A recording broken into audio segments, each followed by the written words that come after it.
또 양령시 하면은 약을 파는데 법령에 의하여서 시장을 만들어서 양령시입니다. 따라서 그것은 관에서 만드는 약재 시장이라고 보면 됩니다. 지금도 대부분 잊어버렸지만 그 부근 일대를 약전거리라고 그래요. 약전거리. 완산동으로 들어가는 골목을 영골목, 양령골목이라고 그러고, 그래서 그 지명이 약간 남아 있어요. 그러니까 토박이는 알지 보통 사람은 잘 모릅니다만. 그래서 어쨌든 관에서 설정한 약재를 파는 시장입니다. 따라서 관에서 설정했기 때문에 옛날에 가명이 있고 산악을 등진 지역에서만 이게 가능했어요. 그래서 원래 효종 때 양령시를 왕령으로 만들었는데 그게 전주, 대구, 원주였습니다.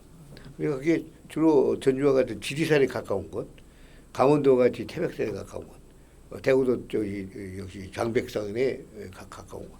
이렇게 해가지고 그 약재를 구하려고 했던 거예요.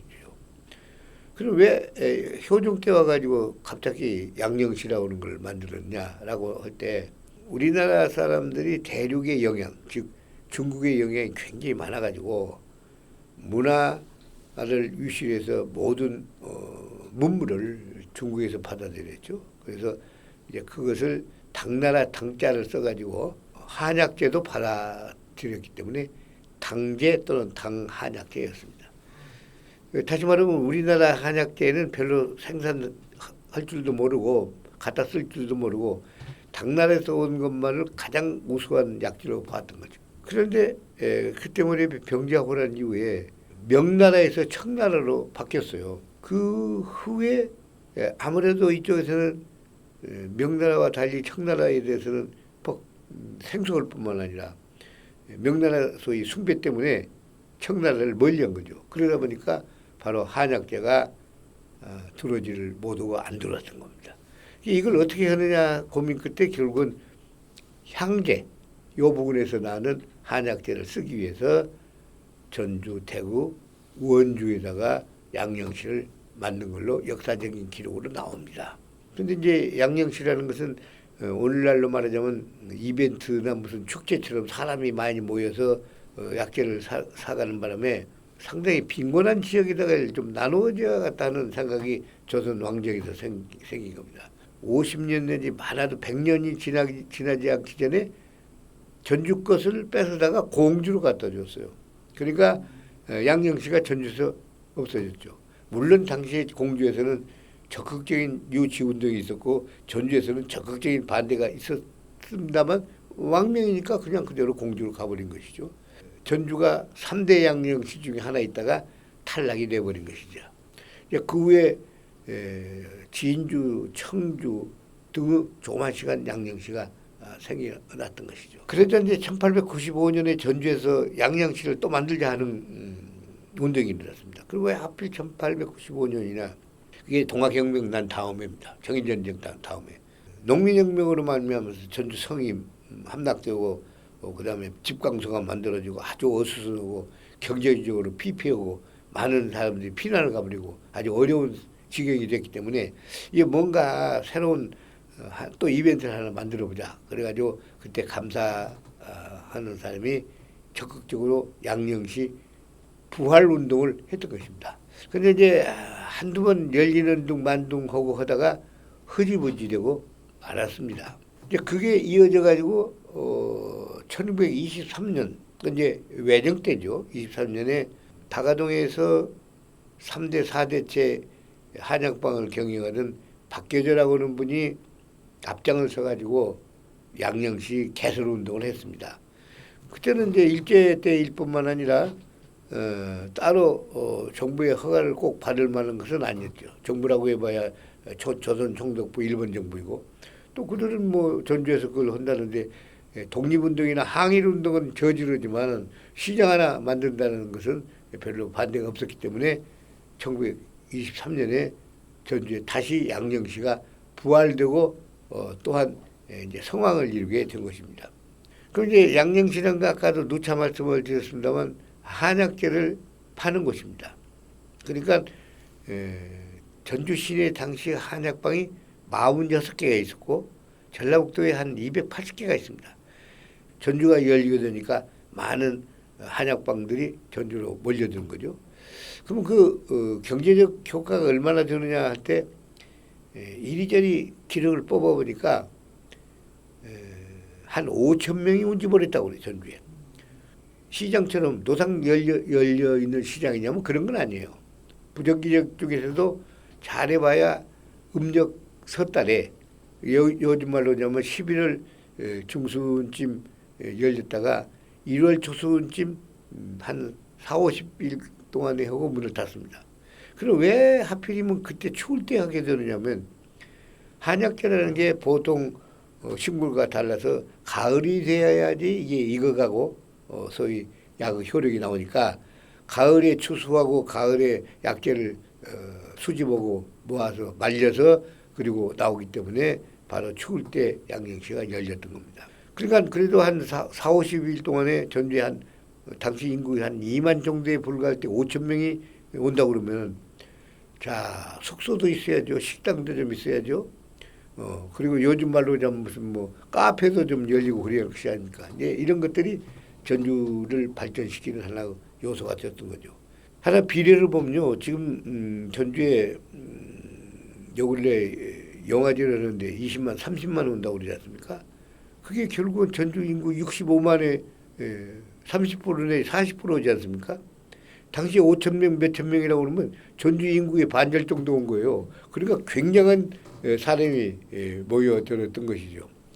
대충 약전거리라고 하는 양령시는 어디에 열렸냐면 지금 현재 다가내거리, 전주 보건소가 있죠. 거기서부터 완산다리까지입니다. 근데 그때는 그게 경목선이라고 그래가지고 경성 목포선이에요. 전주를 통과해서 이제 목포로 가는 것인데 당시에는 노폭이 한 8m 정도 되는 그런 도로였습니다. 그러니까 거기에 양쪽 군데 이제 상점이 생기고 임시 노점상이 생기고 그리고 이제 한약을 팔게 되죠. 그래서 기록을 보니까 호객 행위를 했다고 그래요. 와, 우리 집 약재가 지리산 어디 피하골에서 나온 것이다. 가장 좋다. 그렇게 해서 이제 그들에게 거래를 하고 그리고 이제 1년분을 대개 사가기 때문에 상당한 거금이죠. 그게 성사가 되면은 이 호객꾼들도 일종 고용 상태지만은 저녁에 이제 막걸리를 한 잔 먹고 그래가지고 운전성시를 열었다는 겁니다. 그럼 왜 1923년에 박해주라는 사람이 양령시를 하려고 했냐면 두 가지 중 하나인데 하나는 본인이 한약 보양을 하면서 보니까 어떤 한약은 저 정읍에 가서 사고 어떤 건 순창으로 가고 여기저기 돌아다녀야 수집을 할 수 있단 말이에요. 이건 구창기 짝이 없단 말이에요. 자 그럼 한 군데서 살려면 이건 양령시를 열어야겠다. 또 본인이 한약방을 하고 있기 때문에 바로 양령시를 하게 됐고 둘째는 1923년이라고 하면 전 시간에 나왔습니다만 예수병원과 도립병원이 성업을 할 때입니다. 즉 양의학이 치료 효과가 많고 모든 사람들이 양의에 향해서 가고 있는 그런 판입니다. 한약방들이 많이 있기 때문에 뭔가 한약의 효력을 또 효율성을 높여야겠다 하는 두 가지 때문에 사실은 양령시가 만들어졌다고 보여집니다. 또 하나는 사실은 우리나라 사람에게는 지금은 좀 희박해졌을는지 모르겠습니다만 양의학은 쌈박 보이는 거고 한의학은 상당히 심오하고 오묘한 것으로 여겨져 있는 그런 것이 되었습니다. 그래서 지금도 보약 그러면 한의학을 먹지 꼭 바이타민만 주워 먹는 건 아니지 않습니까? 그래서 그런 여러 가지 때문에 1923년이 됐는데 그럼 그게 언제까지 됐었느냐라고 보니까 겨우 1943년에 끝난 거예요. 20년밖에 못 됐어요. 왜 그러냐면 1941년에 2차 대전이 일어났지 않습니까? 전쟁 중에 상행위도 안 될 뿐만 아니라 무슨 뭐 보약이나 나발이를 먹을 건덕지도 없고 그래서 43년에 문을 닫았습니다. 그러니까 따져놓고 보면 전주의 이 양령시가 맨 처음에 됐다가 한 4, 50년 있다가 끝나고 그 다음에 이제 1895년도에 한번 부활을 내다가 실패하고 말고 그 다음에 1923년에서 겨우 한 20년 한 겁니다. 그렇기 때문에 시간적 공간적으로 보면 아주 짧은 기간이에요.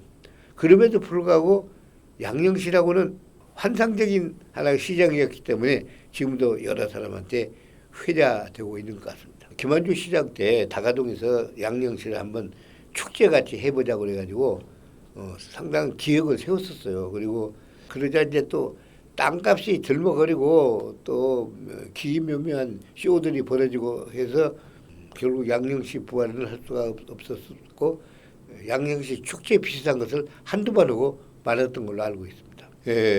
뿌리와 원형으로 보면 이 다가동이 맞습니다.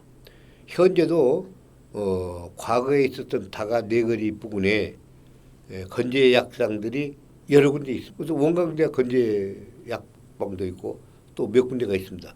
일종의 그게 원래 양령시를 했던 하나의 잔영들이 남아 있거든요. 그러니까 원론으로 따지면 다가동에서 해야 합니다만은 광장이 없어요. 다가동에 열을 만한 광장이 없기 때문에 그렇다고 해서 좀 길은 넓습니다만 이 넓은 도로에서 할 수는 없는 것이고 그렇기 때문에 그 장소에 대해서는 별도로 잡아봐야겠고 그것이 과거에 있었던 양령시 연장선상에서 한다고 하는 것보다는 오늘날 의료관광이라고는 현대적 감각에 맞도록 양령시의 기획과 연출을 해야 한다고 그렇게 생각을 해요.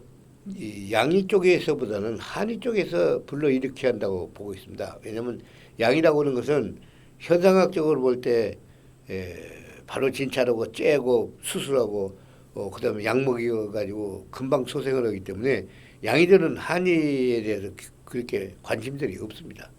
근데 한의는 거꾸로 여러 번 말씀드렸다면 외과가 없고 그리고 정신과도 없기 때문에 그러나 아직도 우리나라 많은 사람들에게는 보약, 보완이라고는 대단히 신비스러운 감각들을 많이 챙기고 있습니다. 왜냐하면 그 정신적으로 볼 때도 한의의 보약이라고 하는 것은 정신의학적인 측면이 아주 강하거든요.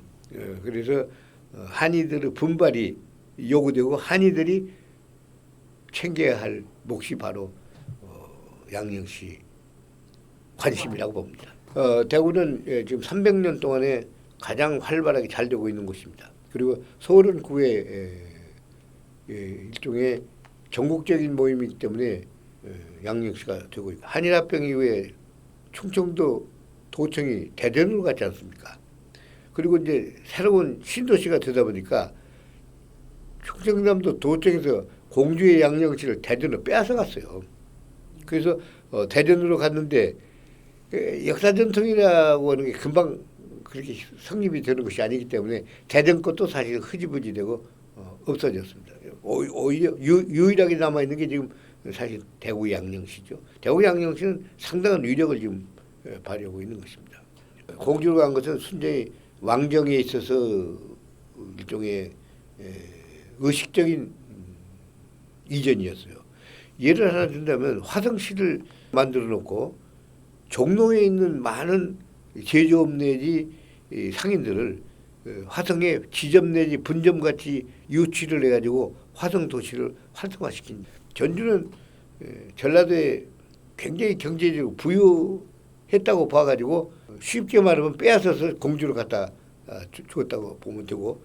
아니 그러니까 이제는 근대화된 소위 부활과 재생이 필요한데 원래 양령시라는 영자가 법령에 의해서 약재를 판 시장이다. 그래서 양령시라고 했지 않습니까?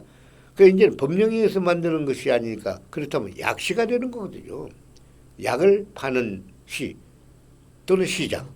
그래서 그런 소위 개량된 관념과 개념으로 시작을 해야 한다고 보고 요 근래 젊은 친구들은 복고적인 것을 좋아하면서도 대단히 싫어합니다. 그러지 말고 새로운 재창조적이고 창작적인 방향으로 끌고 가야 한다고 그렇게 생각을 합니다.